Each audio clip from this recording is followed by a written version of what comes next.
মই এটা কেঁচা আম লৈছো। এই আমটো দি মই এতিয়া এবিধ ব্যঞ্জন প্ৰস্তুত কৰিম আৰু ব্যঞ্জনবিধ খাবলৈ যথেষ্ট সোৱাদ ভৰা হয়।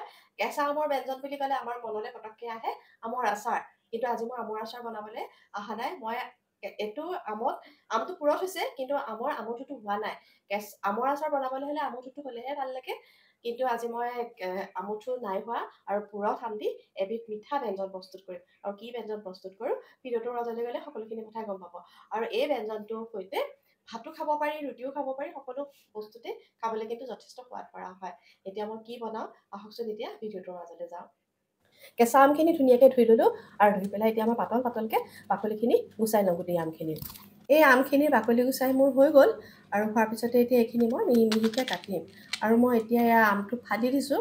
আমটো যিহেতু বৰ বেছি পুৰঠ হোৱা নাই, গতিকে আমটো ধুনীয়াকৈ ফালিছোঁ আৰু মাজৰ গুটিটো এয়া আঁতৰাই দিছোঁ।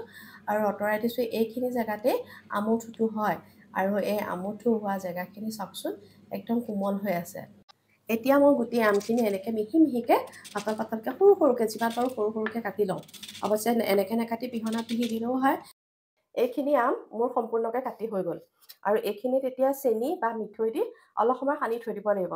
চেনিয়ে হওক বা মিঠৈয়ে হওক, গোটেইখিনি যাতে ধুনীয়াকৈ গলি যায়।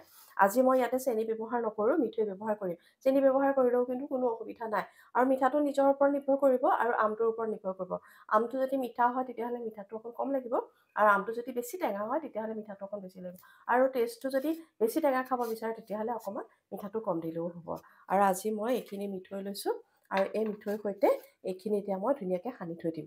মিঠৈখিনি সৰু সৰুকৈ টুকুৰা কৰি ইয়াত সানি দিম আৰু তাৰপাছত বনাওঁতে আৰু কি কি দিওঁ ভিডিঅ'টো সম্পূৰ্ণৰূপে চাওক, স্কিপ নকৰিব, সকলোখিনি কথাই গম পাই থাকিব। ইয়াত আমখিনি এতিয়া মই অলপ মিঠৈখিনি এনেকৈ কাটি দিব লাগিব, তেতিয়া ধুনীয়াকৈ গলি যাবলৈ সুবিধা পাব। এইখিনি এতিয়া মোৰ মিঠৈখিনি হৈ গ'ল কাটি পেলাই। এতিয়া মই এই গোটেই আমখিনিত যাতে মিঠৈখিনি মিলি যায় আৰু আমতো মিঠাটো অকণ সোমাই যায়, সেইকাৰণে গোটেইখিনি মই এতিয়া এনেকৈ সানিছোঁ।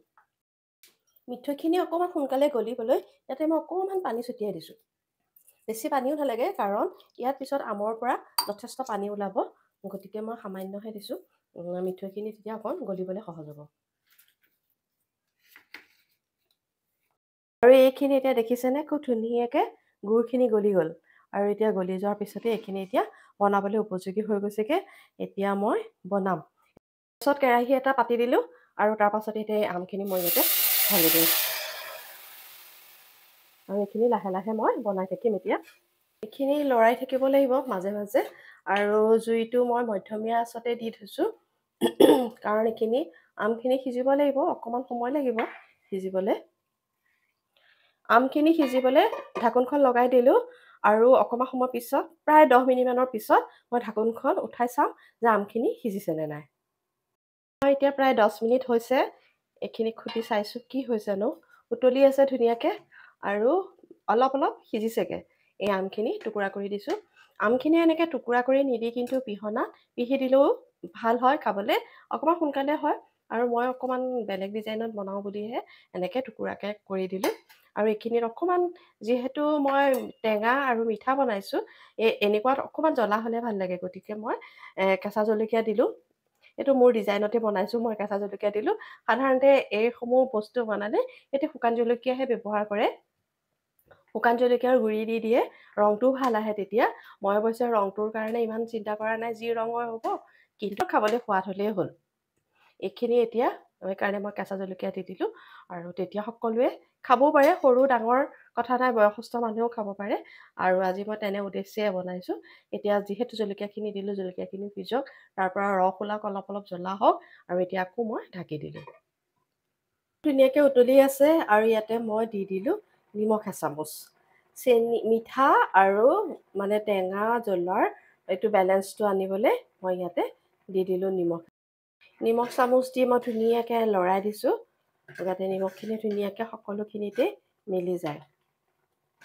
আৰু এইখিনি হৈছে, বৰ বেছি সময় নাই। এইখিনি এতিয়া পনীয়া পনীয়া হৈ আছে আৰু অকণমান গোটা হ'ব লাগিব, তেতিয়াই মই এইখিনি নমাই থ'ম। এইখিনি উতলি উতলি প্ৰায় হৈছেগৈ আৰু খুব ধুনীয়া এটা গোন্ধ ওলাইছে, আৰু ইয়াক অকণমান সময়ৰ পিছতে নমাবই লাগিব। এইখিনি মই অলপ এনেকৈ ভাঙি দিছোঁ, তেতিয়া আৰু গুড়ি হৈ যাব আৰু ভাল লাগিব তেতিয়া খাবলৈ।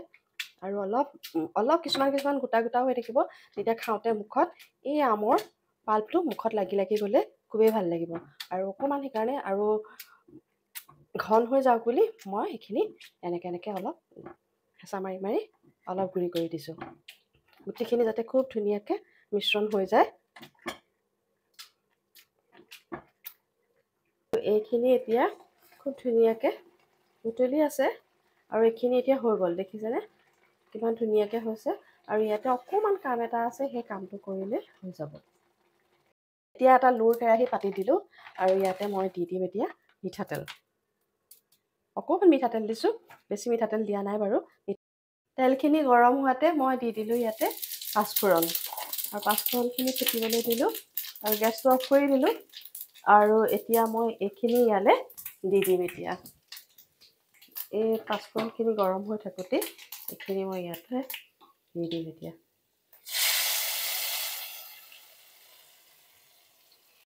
আৰু এয়া আৰু গোটেই পাঁচফোৰণখিনি এতিয়া ইয়াৰ লগত মিলাই দিছোঁ খুব ধুনীয়া গোন্ধ এটা ওলাইছে আৰু এয়া দেখিছেনে শুকান জলকীয়া একো নিদিয়াকৈ ইমান ধুনীয়া এটা ৰং হৈছে আৰু খাবলৈও যথেষ্ট সোৱাদ ভৰা হৈছে আৰু এয়া মোৰ এতিয়া এয়া আমৰ চাটনি টেঙা মিঠা জ্বলা চাটনি মোৰ প্ৰস্তুত হৈ গ'ল এয়া কিন্তু বৰ বেছি দিন মানে সাঁচি থ'ব নোৱাৰিব কাৰণ যিহেতু ইয়াতে মই কেঁচা জলকীয়া দিছোঁ কোনো ধৰণৰ প্ৰিজাৰ্ভেটিভ দিয়া নাই এয়া যদি এসপ্তাহমান থ'বলৈ বিচাৰে তেতিয়াহ'লে ইয়াতে অকণমান নেমু ৰস দি থ'লে কেইদিনমান থাকিব আৰু ইয়াতে প্ৰিজাৰ্ভেটিভ দিলে অৱশ্যে বেছিদিন থাকিব কিন্তু ইয়াতে তেতিয়া এয়া কেঁচা জলকীয়া দিব পৰা নাযাব কিন্তু এয়া মোৰ আজি আমৰ চাটনি ৰেডি হৈ গ'ল আৰু খুবেই ধুনীয়া সোৱাদ ভৰা এই আমৰ চাটনি এনেকৈ বনোৱাৰ পাছত কিন্তু ফ্ৰিজত থৈ 3-4 দিনৰ কাৰণে ৰাখিব পাৰি আৰু তেতিয়া খাবলৈ ভাল হয় ভাতৰ লগতে খাওক বা ৰুটিৰ লগতে খাওক আৰু খাবলৈ যথেষ্ট সোৱাদ ভৰা হয় এয়া চাটনি আজি এই চাটনিখিনি মই এক বিশেষ কাৰণত বনাইছিলোঁ আৰু এই চাটনি খালে যাতে কাৰোৰে অপকাৰ নহয় ঠিক সেইদৰে মই শুকান জলকীয়া নিদি কেঁচা জলকীয়া আৰু চেনি নিদি গুড় আৰু বাকী একো মছলা ব্যৱহাৰ নকৰাকৈ মই এই চাটনিবিধ প্ৰস্তুত কৰিলোঁ আৰু যিসকলে খালে তেখেতসকলে খাই সোৱাদ লাগিছে বুলি মোক কৈছিলে আৰু তাতকৈ আৰু কি হ'ব পাৰে নহয়নে বাৰু আজি আপোনালোকে ভিডিঅ'টো চাই কেনেকুৱা পালে কমেণ্ট এটা কৰি জনাবলৈ নাপাহৰিব লাইক কৰিব আৰু শ্বেয়াৰ কৰিব যিসকলে এই ৰেচিপিটো দেখা নাই তেখেতসকলে মোৰ এই ভিডিঅ'টোৰ যোগেদি দেখা পাব আৰু যিসকলে আজি প্ৰথমবাৰৰ বাবে মোৰ চেনেললৈ আহিছে তেওঁলোকে নিশ্চয় ছাবস্ক্ৰাইব এটা কৰি দিব তেতিয়া এনেধৰণৰ মোৰ ভিডিঅ'সমূহ আপোনালোকৰ মাজলৈ আহি থাকিব